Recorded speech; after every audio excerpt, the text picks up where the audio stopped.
Welcome to the Real Life Moms podcast. It is time to take a break from all our to-dos and carve out this time for ourselves. And I'm Lisa Foster, your host. And today I'm here with fellow mom, business strategy and visibility coach, Heidi Schalk. And Heidi works with entrepreneurs and professionals to build a 6 and 7 figure business by scaling their visibility through different media outlets. Today, she's here to help us overcome fear and release limiting beliefs so we can step out of our comfort zone and achieve our dreams. Hi, Heidi. Welcome to the show. Hi, Lisa, and thank you so much for having me here. I'm so excited to chat with you tonight.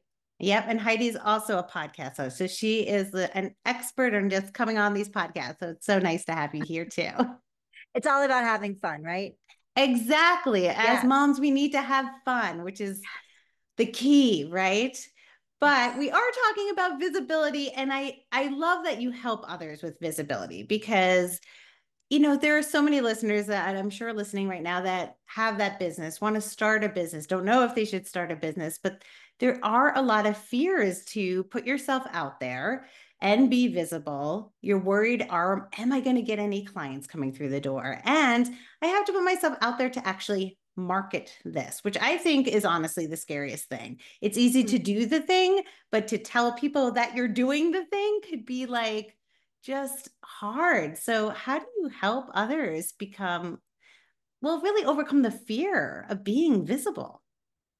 This is a great question because this is how I started my business. I had a huge fear of being seen, a huge fear of visibility. And it stemmed from when I was a child. When I started my business, I was like navigating a divorce and I was a stay-at-home mom. And I'm like, what do I do? And there was a coach online going, you can do what you know. And before I was married, I knew health and wellness. So I'm like, I'll do health and wellness. Oh, I'm going to crush it because all these other people out there, coaches out there are crushing it online. Like they're super successful. I'm going to be super successful right out of the gate. And Mm-hmm. then the reality of, oh, you need to actually post content. You need to go live. You need to put video out there. What? I'm like, no, I had a huge fear of being seen. So literally, like the thought of it, the thought of pressing that live button on social media would send me into a spiral of my chest would get tight, my throat would close, I would start shaking and sweating. Like it happened every time. I could never hit that button.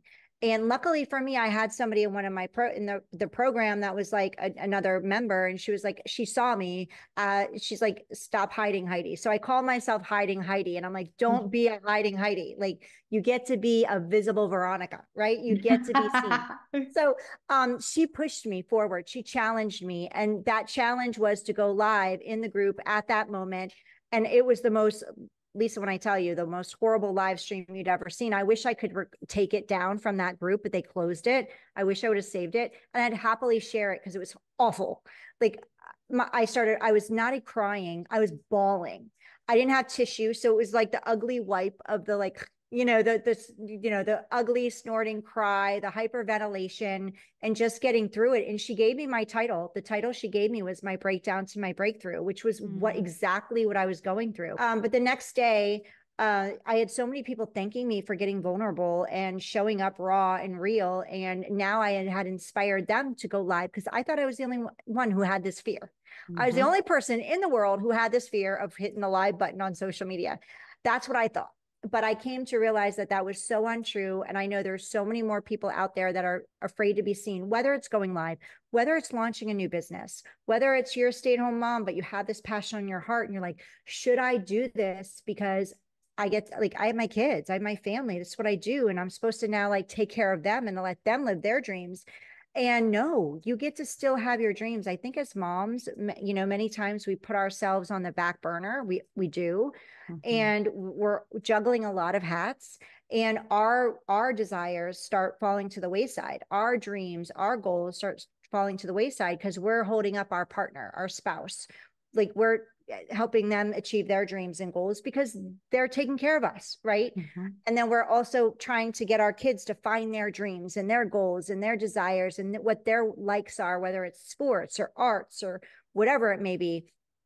So yeah, visibility is scary for many, and there's a lot of fears that go into it. And there's the fear of being seen is one big like umbrella. There's a lot of fear that fall under that umbrella, and that's the fear of ridicule. Mm-hmm. fear of failure. So like when I lay these out for my clients, I'm like, let's find yours. I had a multiple. I had the fear of what is it? The fear of judgment. I was Yep. really worried because I was a stay-at-home mom. I was highly active in my kids' school. I was co-chair of the auction committee. I was room mom for both kids. I was at their school at least once or twice a week during the day. So they always saw me. These moms, and I'm like, who am I now to show up online saying I have a business when they knew me as this, right? Mm-hmm. So I had a huge fear of being judged. What are they going to think about me? What are they saying about me behind my back? That shut me down. That was probably one of my biggest fears. Like I wouldn't go live on my profile for years in Yeah. Facebook. Oh, I didn't tell And people I had a podcast for a year. Like people I wow. worked with, and then all of a sudden we like, change jobs and stuff. And they're like, oh, you have a podcast? And it's like been a Yeah. year. And they're Yeah. probably like, oh my gosh, you're so amazing. Like they get so inspired and they're so like, wow, that's amazing and great. And how did you do that? Like because it's so out of their comfort, their box of what they know, they think it's amazing. But when we're in it, we think, oh my gosh, they're going to talk bad about me. Like, who is she to be doing Mm-hmm. this? Right. So I had a huge fear of judgment. There's ridicule, there's fear of failure. Like I talked about, I had family members telling me, why don't you just go back to school? Like coaching, what are you going to coach Mm-hmm. on? Like, come on, like just get a degree, right? So fear of failure. What if I do fail? I'm going to prove them right, right? Like how am I going to make this happen? Fear of success. What if I do crush it and knock it out of the park and then I can't maintain that level of success and I fail? So that Yeah. stops people in their track because they're like, well, if I succeed, I'm like, don't worry, let's get there. Let's get there and we'll help you sustain it, right? And then there's imposter syndrome. Like what if like and that comes, I learned imposter syndrome is always going to show up when you're up leveling. That little buddy of like Mr. Imposter is always going to show up because you haven't been there yet. So Mm-hmm. it's something new. So I embrace that. When imposter syndrome shows up, I'm like, thank you, because now I know I'm getting to my next level. Just like Mm-hmm. those feelings of that sweat, that chest getting tight, that throat closing, when those feelings show up for me, I'm like, oh yeah, this is my next Mm-hmm. cut. I have to do this. Like it's not a do I or should I? It's a yes, I get to jump in. And Mm-hmm. then there's perfectionism. And hi, my name is Heidi. I'm a recovering perfectionist. That'll also slow you down and shut you down too in your business because you're always like, well, comparing yourself to others who are further than you. Don't compare your chapter 2 or your chapter 1 to someone else's chapter 20. You're where Mm-hmm. you need to, you're in the right place and they're in the right place. But I compared myself to people that have been doing this for 5 years and I just launched my business. Like I had no right comparing myself, but I did. And that will stop you in your tracks because you're like, I get to be perfect before I had a web. Should I have a website? Should I have all this in place? A team? No, you can literally have the minimal things in place in order to grow and scale. And that was a lot of information, but I hope I answered it. No, you totally answered it. And I love that you did put all those pieces under being seen because honestly, every single one of those, I'm like, yeah, yeah, yeah. Like, I don't even think I'm a perfectionist because I'll put out, subpar work. I don't care about that. But I do care and compare myself to others, And so, yes, it definitely stops us in our track. So, okay, here's the question, right? That always follows this question up is that how do we move forward when we're just stuck in these fears? Well, for the first thing you get to do is figure out what fear you have. And are there multiple fears? Because you get to name it, like you get to own it, right? If we don't understand what the fear is, then we can't work on our mindset around it. Mm-hmm. And baby steps, literally taking baby steps. Like, so if you're like I was, like now I can go live on a dime. The fear still shows up for me. Am I going to look like an idiot? Right? I'll flat out say it. Am I going to look like an idiot? I'm going to sound like an idiot. I'm not gonna hit it out of the park every time I go live. And I get to own that and go like, Heidi, you're not gonna hit it out of the park every time you go live. Take it with a grain of salt. Some days you're going to be on, some days you're not, and it's all good. Not every video is going to go viral. And in today's day and age, if your goal is to go viral, you're going to struggle for a really long time. Those Mm-hmm. days have kind of like gone to the wayside when you're building a business. Now, if you're trending, if you're like if you want to be, and it's not even easy to be an influencer anymore. those days are kind of gone. But you can build a very lucrative, successful 6, 7, 8-figure business with a smaller audience without going viral. It's all about showing up authentically as you and owning it, putting your stake in the ground. This is me. This is who I help. This is how I can help you. If you want this result, then I'm your person, and really owning it and declaring it, and being confident about it. So taking baby steps. If you're afraid, for example, going live, instead of jumping out of the gate and going, I've got to do a 30-minute live stream or a 20-minute, and don't go 30 minutes. Nobody's listening for 30 minutes. 10 to 20 minutes is ample, but you can start off with a 2-minute tip of the day. Mm-hmm. Super easy. You can go cook a meal and throw on your video, your live stream, and be doing something while you're on live, so that you're not in your head going, nobody's here, nobody's listening to me. Yeah. Nobody's going to show up on your first day. Nobody may show up on your 10th day. But as long as you're letting people know that you're showing up and that you're staying consistent with showing up. So for example, a lot of people do the get readies with me. They put the makeup on. If you're not ready for that exposure and that vulnerability with people seeing you without makeup on, and you can put some stuff on beforehand, then that's where you get to go. Maybe you do get to take that challenge upon yourself, because that's going to get you out of your comfort zone.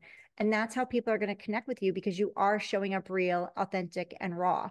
But really just taking those baby steps and going outside and taking a walk and throwing your camera on and talking and walking, so that you're not just sitting there, feeling like nobody's showing up.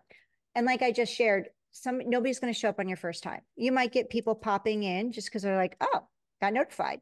Lisa's going live. Never been live. You haven't seen her.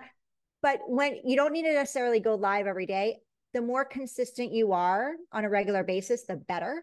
That being said, if you are working in corporate and you're trying to move into the online space and you're pivoting and you're transitioning, that may not work for you. Do what works for you. And if you're a newborn mom, that may not work for you to go live every day because you're tired and things. So do what works for you. But I will say, make a commitment to at least once a week and stay true to that time period of that once a week, and let your people know, I'm going live every Wednesday at 2 p.m. Eastern or PST, whatever that is. Because as you stay consistent, it may take a month, it may take 2 months. People will start loving your content, and they'll start putting it on their calendar to show up when you're showing up. But if you want your people to show up for you, you got to show up for your people, and your people got to know when you're showing up. So you have to tell them, like, I'm going live every day at this time, or I'm dropping content every day at this time. My podcast is dropping every week on this day at this time. Letting people know when you're showing up is key, and consistency is like imperative and key. Yeah, that's important. Yeah. Now for people, okay, because I've done the live thing. And yeah, it was definitely scary. And actually one time I did a whole live and I forgot to turn on my camera. So that was really fun. So the real live was about now you have me. A story about it. Yeah, that was the live. The live was me actually telling people that I just did a live, but it wasn't really on. So that's the tech part. But for people who do want to promote their business, and maybe they want to even start smaller, because I feel like social media, there are different medias here, right? But social media is a big one. Which is the one that we should be actually focusing on? Where can you connect the best? Where is maybe that baby step forward that doesn't seem like it's going to eat you alive? Is there one that's easier? That's a great question. And it's different for each person. So it's really a matter of which platform are you most comfortable with, but more importantly, where are your people hanging out? So if you're more comfortable on Facebook, but you serve corporate executives, then you're going to want to learn LinkedIn, because they're not really hanging out on Facebook. They're more social on Facebook, and they're more, results driven, or wanting to connect on LinkedIn. So you really need to know where your people are in order to, and then learn that platform. But hopefully you love that platform. You don't need to be on 17 platforms. There's so many platforms nowadays. You do not need to be on them all. You just need to find out where your people are and start there. So if you're a solopreneur just starting out, pick one, possibly two. So if you can actually use the one you're comfortable on. So you're building 2 platforms at once. And then if your people are on a different platform, learn that one and start promoting and pushing your content out on that one. That being said, YouTube is everybody should be. If you have informational content, you need to be on YouTube because Google is the number one search engine. Google owns YouTube.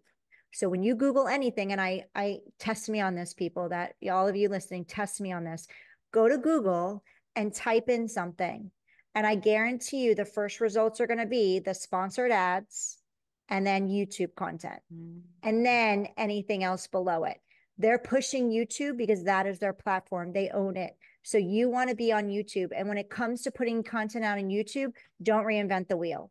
Use what's already out there. Don't create new titles. You can have I'm not a big believer in copying. I believe in emulating. Don't reinvent the wheel. Find out who's doing what you do, the big wigs, the gurus in your space, if you want to call them that, and then emulate the content, make it your own, right? But use the titles they're already using. That's what the YouTube's experts say, because that's what pops up. That's already what people are searching. So you don't need to go reinvent the wheel. Oh, that's so interesting. And yes, you want, like, it's the whole search engine. You want things that also stay online longer, right? So like when you Right. do like an Instagram, it's like, bye, it just went by. I missed it. Where did it go? Right? Yeah. Unless you acted fast. But Mm. things like YouTube, and I hear like Pinterest and things like that also have like search engines as well that people can look up and they stay on there longer. Is that right? Yes, I'm not. We were trying to start my pin. I have a Pinterest, and we were trying to start it 2 years ago, and it just never took off. We never really focused on it. It's a great platform, and I'm not saying don't do it, because especially if you're like an interior design, like visual, like be on that and be on Mhm. Instagram. But with Instagram, you want to be, and even Facebook, I would say stories are what really, like last year it was reels. Reels are great, but it's not what's hitting as hard this year. It's more stories. And people are starting to sell in stories now. Stories used to be where it was more about you, letting people know about you personally versus just Mhm. your content posting. But now people are actually using stories to sell, and they're gaining a lot of traction that way. So learn, if you're just starting out and you don't know what to do, and Instagram is your place to be, or Facebook, I would say start focusing on stories. Okay. All right. I'm going to give you a speed round of different like businesses that might Okay. use it. And you tell me what platform you think it should Oh, be geez. on. Oh, boy. No, we don't have to be right. But you have I some may not be knowledge. right. I may not be right. Yeah. Okay. We're going to put this out there, listeners. We don't have to be right. We're two moms chatting about something we Yeah. do. Okay. Okay. But I'm just doing that because I can see moms like just sitting here, like going, okay, there are so many platforms, there's so many algorithms, and like I have a business, but I have no idea which one to do. I just happen to like this platform better. So I'm just Mm. going to give you a few, and then and you just let me know. Okay, Okay. coaches, for people who are coaches, which one should they be on? That's a great one. Facebook, Instagram, and YouTube. That being said, it really depends on who your target audience is. I don't like, if you're a coach and you're working with executives, you want to be on LinkedIn. Okay, good one. Okay, what about podcasters? Got a lot of podcasters who listen. Ooh, podcasters. Again, it's your ideal client. Who is your ideal client? But I love Facebook and Instagram because you can, and YouTube, because you can put out the video content. Like for me, I have a YouTube channel, which we're growing. We don't have a lot of, like, we're just starting this. We're going head first in YouTube now. Yes. But we create reels, video reels and audio reels that we can put out on those. So I like those platforms, Mm-hmm. because we can put that content out and grow the audience. Right. And so Instagram still really likes like a video of some sort versus a Yeah, static post. Right. Okay. absolutely. And YouTube obviously is more video. So great. Okay. What about someone who's in like healthcare, like a massage therapist? I'm a craniosacral therapist. I have a business. Where do we go? I would say I would lean toward Instagram and YouTube for me, because Mm-hmm. YouTube is very informational based, and you can literally break down teachings and Mm, your content on YouTube in a great way. And again, it's searchable. So when somebody has a physical ailment, what do? We self-diagnose. We're not supposed to do yeah. that. They tell us don't go to Dr. Google. But what do? We do go to Dr. Google. And what's Google going to push? In Yeah. YouTube. So true. Okay, let's do one more. How about authors, people who want to sell books or their book? Oh, that's a good one. I like Instagram for that. That Hmm. being said, again, who's your target audience? Right. Of course. Going back to who's your target audience and somehow get on YouTube Yeah, for the Google search because Google should be your friend for yeah. sure. Yeah. And collaborate. That being said, on every platform, you should be collaborating. So if you're an author, don't wait until the last minute to be promoting your book. If you're waiting till your book launches to promote, you've already missed it. You need to be promoting 6 months to a year ahead, letting people know, getting the excitement going that it's coming, and then talking to pre-sale and all of that. And then also have people collaborating with you where they're bringing you on their Instagram, get in front of other audiences. That's the power of social media. So regardless of the platform, the more collaborations you can create of getting on other people's stages, like, Lisa, you have me here. This is your stage. I'm on another person's stage. When people come on to my podcast, they're on another person's stage. It's powerful. You're getting in front of other audiences that you would never possibly get in front of otherwise. So that would be one thing I would say right out of the gate. If you're starting out and you're wondering how to launch a business, build relationships and Mhm. and build collaborations, because there's that law of reciprocity where, like, you help me, I now want to help you, True. right? How do you build those collaborations? That's a great question, because I was super scared of that. I'm an introvert, so I was super Yeah, I mean, scared of that. another fear. You got to Yep. put yourself out there, right? It's another fear. um Groups, like, find community, and like Facebook is great for community. I don't know if Mm. the other platforms are so great for community, but you can join Facebook groups. I know there are communities on other platforms, I just don't seem to find them as much. I feel like they're more solo oriented, where Facebook is great for community. They've really pushed that. And I applaud them for that. So join Facebook groups where your like-minded people are hanging out, because in our own, especially if you're just thinking of starting a business, sometime our inner circle in the real world, quote unquote, is not our biggest cheerleaders, because they don't understand it. And that's what I fell into when I Mm. started. Like, they're like, why do you want to be a coach? Like, go back to school, get a degree.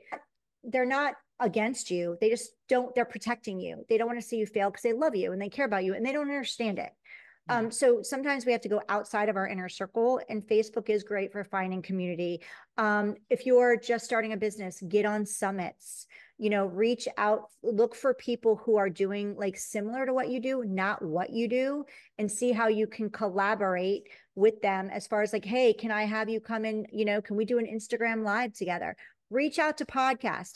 That's one thing I would say. If you're not podcast guesting and that's not part of your marketing plan inside of your business, you need to put that on like right now as you're hearing us Mhm. talk, because podcast guesting is so powerful in so many different ways. You're getting in front of other people's audiences. You're learning how to speak your message, which in turn is helping you create your signature talk.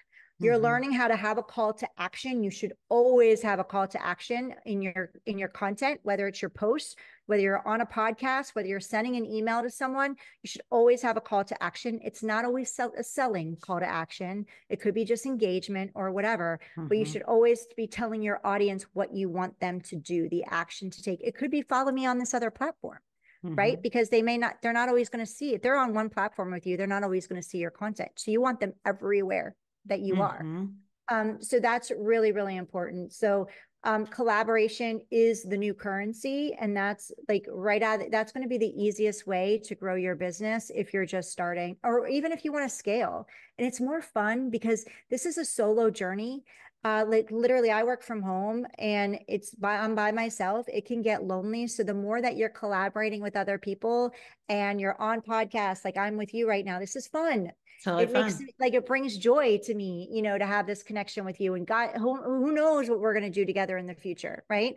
Yeah. And just so by being in events, by creating collaborations, inviting somebody onto your Instagram live or your Facebook live or anything like that, they're going to want to reciprocate and bring you onto their audience. I love that. Now, as I'm listening, I do hear like, you know, when you do this social media, even in the groups, it's like, how do you even get in there? You feel like you're bothering people sometimes. Like if you're over posting or you're posting the same thing or comment here, like sometimes you have this, going back to the fear, like, am I being annoying with this? That is awesome because that's so true. I feel the same way. When it comes to a Facebook group, you've got to know the rules going in. So this is going to be a two-part answer. So when you're in a Facebook group, you want to make sure that you respect the Facebook group host because they did a lot of work to build this group. It's not just like they opened it and open it and they will come. It doesn't work that way. They did a lot of work to curate this group and to bring in the members that they have. So understand the rules. If they say that you can promote, then promote. If they say you can't promote, don't promote. But there's ways that you can add value without promoting where people will reach out to you. So for example, I have a client who I shared this. I'm like, go into groups, find 3 groups that you know your ideal client is hanging out and add value. Answer questions and ask a question. So answer a question, ask a question. So she went in there, she provided value, and her website traffic had been dead. Within just a few days of doing this, her website traffic spiked up over 100 visits. And that Wow. was just spending a few days providing value, high value content and responses to people who are asking questions. She never promoted herself. She never did anything disrespectful. She just answered questions, provided value, and they seeked her out. And that will happen when you're coming from a place of integrity with the intention of serving and not with giving to give and not giving to get. And that's how the intention is when you're serving people. And it will come back to you tenfold. That's in groups. When it comes to posting on social media, a very small group percentage of people are going to see your posts. So you're not going to overpost. But that being said, split it up. There's posting, there's video content, there's reels, there's long form and short form posts, there's videos, there's reels, and there's like shorts on YouTube, and there's stories. So make sure that you're using all of the things that are out there and if you're on Instagram or Facebook, pay attention to what the new releases are that they're putting out there and use them. The more that you use the tools that they give you, like you posting a picture is great on Facebook, for example, but if you use that colored background with a short enough post, it's going to push out faster than you just posting a post without that background because you're using a tool that they have, right? And Instagram just came out with some new features a couple weeks ago. I still have to learn them. But when they come out with new features, try to use a few of them when you're posting because they will push that out. They reward the people that use the features they worked so hard to create. So what has been kind of the strategy that has worked really, really well for you or for your clients to really get them to over that, to that 6-7 figures that they were hoping for? It's consistency. One of my and really just having fun with it and not being attached to the outcome, making sure that you're responding to your people. Like if people are engaging, engage back. Don't let them sit. Don't go, oh, I got 10 engagements. That's awesome. But you need to engage with those people so that those 10 keep engaging and then another 10 engage. Because if people engage and you're not engaging back, then they're not going to continue engaging. People want connection's currency. So make sure that like when you post, you have some time set aside to when people are initially responding and reacting, that you're going in and responding and reacting with them. That's going to also help Instagram, Facebook, etc. Like go, oh, Lisa's like content is getting, her post is getting a lot of engagement. We're going to push this out to more people. But if people are engaging and you're sitting back and watching it and doing nothing, then there's no reason for Instagram to support you in pushing that content out to new possible followers, and audience and potential clients. So you want to make sure that you're engaging with your people. It's work, I'm not going to sugarcoat it. It's work. But that being said, like you do what works best for you. Just if it's once a week, it's once a week. And you start off with that capacity. As soon as you're ready, actually, I always say hire before you're ready. If you can bring on someone to support you, like once you're bringing in revenue, you need to reinvest that into a team member that can help you take that stuff off your plate. So you're focusing on revenue generating activities, because if you're not bringing revenue, you have a very expensive hobby and we don't want that. We want a business. So bring in somebody that can help you like a virtual assistant as soon as you can, if not sooner than you feel you're ready. That's the one thing I did the second time I launched my business because I hit burnout the first time, and I took a year off and just focused on my jobs and my kids. They were little and we were navigating a lot of transitions. But then when I relaunched, because I was really connected to my why, I wanted to be home with them. Once I relaunched, that was the first thing I did out of the gate. Like I didn't even relaunch without a VA. I got a virtual assistant right away because I knew that was my mistake the first time. I tried to do too much and I couldn't handle it all. What do you think about scheduling then? If you need to be, or someone needs to be answering these, comments that come back, do you think scheduling's a good idea or not for your posts? Scheduling posts, I don't. Especially with Facebook and Instagram. I'm not sure about LinkedIn and all of that. We have a really good, our LinkedIn is growing and we've focused on that really heavily in the last, I would say 6 months to a year. We've focused on LinkedIn. But I would say for Facebook and Instagram, we post directly because they don't like it. They don't like schedulers. If you're going to use a scheduler for Facebook, use theirs. Yeah. Yes, Because they do have again, one. use the tools that they give you. If you're using outside tools, they're not going to reward you for that. After listening to this podcast, what do you want people to say? Like, let's go out and do this right now. Get on podcasts, guest on podcasts. Guest Yeah. on come to the Real Life Moms podcast. You could be on my Exactly. Reach podcast. out to Lisa. Yeah. I think it's a great thing because you're going to gain so many skills at one time. You're Yeah. going to be able to build connection and collaboration. You're going to build relationship with the people that you're interviewing with, and you're going to hone in your message, right? So especially when you're first starting, like you need to do market research. You need to be talking to people. And this is a great way when you make your offer when you have your call to action, whatever it is, on the podcast interview, you're going to get to see how many people are actually taking it.